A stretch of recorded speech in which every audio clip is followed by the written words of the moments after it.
بسم اللہ الرحمن الرحیم۔ حضرت محمد مصطفیٰ صلی اللہ علیہ وآلہ وسلم نے فرمایا، جو شخص ماں اور اس کے بچے کے درمیان اختلاف پیدا کرے گا، اللہ تعالیٰ قیامت کے دن اس کے اور اس کے دوست کے درمیان اختلاف پیدا کر دے گا۔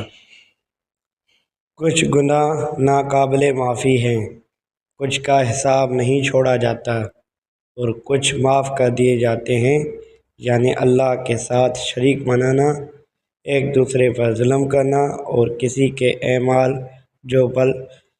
جو بالترتیب صرف اللہ تعالیٰ کو معلوم ہے۔ تمام اعمال میں سے افضل ترین عمل خدا کا علم حاصل کرنا ہے۔